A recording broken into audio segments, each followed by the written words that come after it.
Thodupuzha municipal തെരഞ്ഞെടുപ്പ് കഴിഞ്ഞ്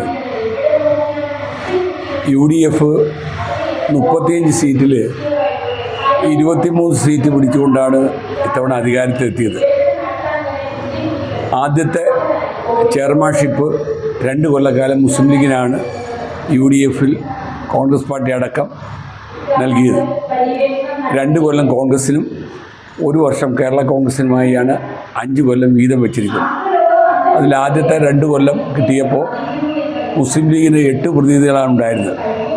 അതിൽ തൊടുപുഴ മുനിസിപ്പാലിറ്റി ഭരിച്ച LDFൻ്റെ 6 മാസക്കാലം ചെയർപേഴ്സൺ ആയിരുന്നയാളെ പരാജയപ്പെടുത്തി വിജയിച്ചയാളാണ് സാബ്ര ജലീൽ. സാബ്ര ജലീലിനെയാണ് മുസ്ലിം ലീഗ് ചെയർപേഴ്സണായി നിയോഗിച്ച് അവരുടെ നേതൃത്വത്തിലുള്ള ഭരണസമിതിയാണ് ഇപ്പോൾ ഭരണം നടത്തി വരുന്നത്. സ്വാഭാവികമായി ഒരു പുതിയ ഭരണസമിതി എന്നുള്ള നിലയ്ക്കും പ്രത്യേകിച്ച് ഇതിനിടയിൽ ഗവൺമെൻറ് മാറിയപ്പോൾ ജീവനക്കാരെ നിയമിക്കുന്ന രംഗത്ത് LDFൻ്റെ കാലത്ത് തന്നെ അവിടെ ജീവനക്കാരുണ്ടായിരുന്നില്ല. പല ആളുകളും പോവുകയും വരികയും ചെയ്തിരുന്നെങ്കിലും സ്ഥിരമായി സെക്രട്ടറിയോ എൻജിനീയറോ AEO ഒന്നും ഉണ്ടായിരുന്നില്ല. പെട്ടെന്ന് ഗവൺമെൻറ് മാറി പുതിയ ഗവൺമെൻറ് വന്നപ്പോൾ ആ ഗവൺമെൻറ് സംസ്ഥാനത്ത് പല പഞ്ചായത്തുകളിലും ജീവനക്കാരെ മാറ്റം വരുത്താനും നിയമിക്കാനുമൊക്കെ മുമ്പോട്ട് വന്നിട്ടുണ്ട്. പക്ഷേ പുതിയ ഭരണം എന്നുള്ളതിലേക്ക് അതിനുണ്ടായ കാലതാമസം ഏകദേശം ഇപ്പോൾ 2 മാസമായിട്ടും ജീവനക്കാരെ പൂർണ്ണമായി തൊടുപുഴ മുനിസിപ്പാലിറ്റി വെക്കാൻ കഴിഞ്ഞില്ല. 7 or 8 ഒഴിവുകൾ നിലവിലുണ്ട്. ഇന്നലെ ഒരു പുതിയ AXE അവിടെ വെച്ചിട്ടുണ്ട്. അതോടൊപ്പം തന്നെ സെക്രട്ടറി അടക്കം ഈ ആഴ്ച തന്നെ ഉണ്ടാകുമെന്നാണ് നമുക്ക് അറിവ് ലഭിച്ചിരിക്കുന്നത്.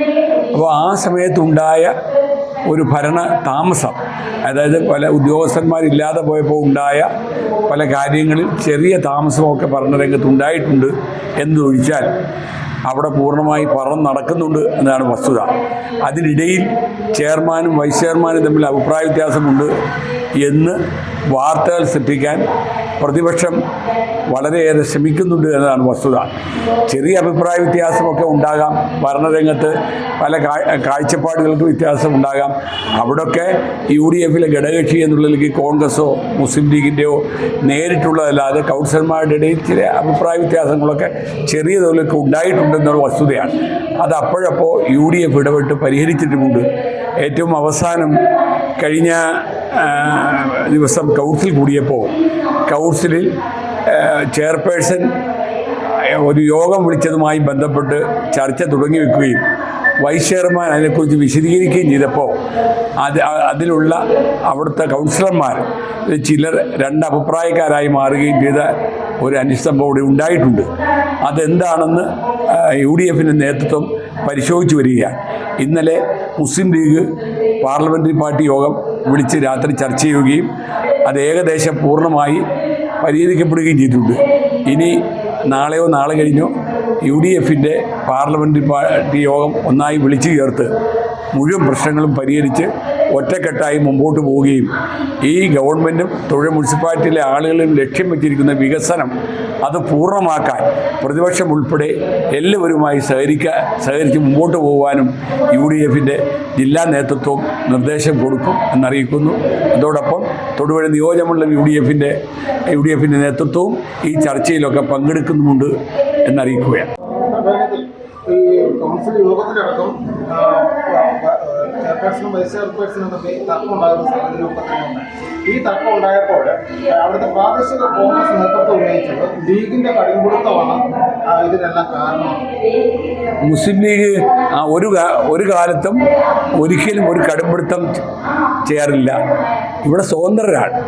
അവിടെ ജയിച്ചു വന്ന മുനിസിപ്പാലിറ്റിയുടെ വികസന രംഗത്ത് അവർക്ക് സ്വതന്ത്രമായി പ്രവർത്തിക്കാം. ഏതൊക്കെ സഹായങ്ങളാണോ മുസ്ലിം ലീഗും UDFും ചെയ്യേണ്ടത് അത് ചെയ്തു കൊടുക്കുന്നുമുണ്ട്. ഇപ്പോൾ അവർക്ക് അടിയന്തരമായി വേണ്ടത് ജീവനക്കാരാണ്. ആ ജീവനക്കാരെ അങ്ങോട്ടേക്ക് കൊണ്ടുവരുന്നതിന് പരമാവധി UDFൻ്റെ ജില്ലാ നേതൃത്വവും നിയോജകമണ്ഡല നേതൃത്വവും ശ്രമിച്ചിട്ടുണ്ട്. പിന്നെ ചെയർമാനും വൈസ് ചെയർമാനും തമ്മിൽ അഭിപ്രായ വ്യത്യാസം ഉണ്ടായി എന്ന് പറയുന്നത് തൊട്ടു മുമ്പുള്ള കൗൺസിലിൽ മാത്രമാണ്. അതൊരു അഭിപ്രായ വ്യത്യാസമല്ല. ഒരു വിഷയത്തെക്കുറിച്ച് രണ്ടുപേരും അവിടെ കാഴ്ചപ്പാടുകൾ സംസാരിച്ചു എന്ന് ഒഴിച്ചാൽ ഒരു കാര്യമായ അഭിപ്രായ ഭിന്നത ഉള്ളതായി ഞങ്ങളാരും അറിഞ്ഞിട്ടില്ല. ഈ ഇവിടെ നഗരസഭയടക്കം ജില്ലയിലെ മറ്റ് ത്രിതല പഞ്ചായത്ത് സംവിധാനങ്ങളിൽ ലീഗിന് ആവശ്യമായിട്ടുള്ള ഒരു പ്രാതിനിധ്യം അല്ലെങ്കിൽ പരിഗണന UDF ലഭിക്കുന്നുണ്ടെന്ന് UDF മുസ്ലിം ലീഗിന് ന്യായമായ പരിഗണന ലഭിച്ചിട്ടുണ്ട്. അത് വീഴ്ച വരുത്തിയത് ഉടുമ്പൻചോല നിയോജകമണ്ഡലത്തിലാണ്. ഉടുമ്പൻചോല നിയോജകമണ്ഡലത്തിൽ സീറ്റ് വീഴിക്കുന്ന രംഗത്തും മറ്റ് പല രംഗത്തും UDFിലെ കോൺഗ്രസ് പാർട്ടിയുടെ ഭാഗത്തുനിന്നുണ്ടായ കടുംപിടുത്തവും വിട്ടുവീഴ്ചയില്ലായ്മയും ആ സമയത്ത് തന്നെ ഞങ്ങൾ പ്രതികരിക്കുകയും UDFിൽ നിന്നും ഉടുമ്പൻചോല നിയോജകമണ്ഡലം വിട്ടുനിൽക്കുകയും ചെയ്ത് എല്ലാവർക്കും അറിയാവുന്ന നാട്ടിലെ സംസാര വിഷയമാണ്. പിന്നീട് അസംബ്ലി തെരഞ്ഞെടുപ്പുമായി ബന്ധപ്പെട്ട് UDFിൻ്റെ സ്റ്റേറ്റ് നേതൃത്വത്തിൻ്റെ നിർദ്ദേശമനുസരിച്ച് ഞാനടക്കമുള്ള മുസ്ലിം ലീഗ് നേതാക്കൾ ഈ നിലവിലെ ഉടുമ്പൻചോലയിൽ അന്ന് സ്ഥാനാർത്ഥിയായിരുന്ന ഇപ്പോൾ MLA ആയ സേനാപതിയും കോൺഗ്രസ് നേതാക്കളും ഉൾപ്പെടെ ഇരുന്ന് മണിക്കൂറുകൾ ചർച്ച ചെയ്ത് ആ പ്രശ്നങ്ങൾ പരിഹരിക്കുകയും മേലാൽ അവർക്കുണ്ടായത് വീഴ്ചയാണെന്നും തെറ്റാണെന്നും തുറന്നു സമ്മതിക്കുകയും ചെയ്ത കോൺഗ്രസിൻ്റെ നേതൃത്വം ഇനി അത് ഉണ്ടാകില്ല എന്ന് ഉറപ്പ് നൽകുകയും ചെയ്തതിൻ്റെ അടിസ്ഥാനത്തിൽ UDFിലേക്ക് ഉടുമ്പൻചോല നിയോജകമണ്ഡലം UDF തിരിച്ചുപോയി ഇപ്പോൾ ഒറ്റക്കെട്ടായി മുമ്പോട്ട് പോവുകയാണ്. ഇടുക്കി ലൈവ് വാർത്തകൾ നിങ്ങൾക്കായി അവതരിപ്പിച്ചത് ഹോം അപ്ലയൻസുകൾക്കും ഡിജിറ്റൽ ഗാഡ്ജറ്റ്സുകൾക്കും പുറമെ 52,000-ലധികം എസൻഷ്യൽ പ്രോഡക്റ്റുകൾ ഉൾപ്പെടുത്തി ഏറ്റവും വലിയ ഷോപ്പിംഗ് എക്സ്പീരിയൻസിനെ ഹൈ റേഞ്ച് ഹൈപ്പർമാർട്ട് ഷോറൂമിലൂടെ ഏറ്റവും വലിയ കളക്ഷനുകളും മറ്റാർക്കും നൽകാനാവാത്ത ഓഫറുകളും ഉൾപ്പെടുത്തി farm fresh vegetables, fruits, meats, grocery, crockery, gift items, kitchen അപ്ലയൻസുകൾ, ബ്യൂട്ടി പ്രോഡക്റ്റുകൾ, ഇന്ത്യയിലുടനീളമുള്ള എല്ലാ ബ്രാൻഡുകളുടെയും ഹോം അപ്ലയൻസുകൾ, മൊബൈൽ ഫോണുകൾ, ലാപ്ടോപ്പ് എന്നിങ്ങനെ എല്ലാം ഒരിടത്ത് ഒന്നിക്കുന്നു. മാർക്കറ്റ് വിലയേക്കാൾ കുറഞ്ഞ വിലയിൽ.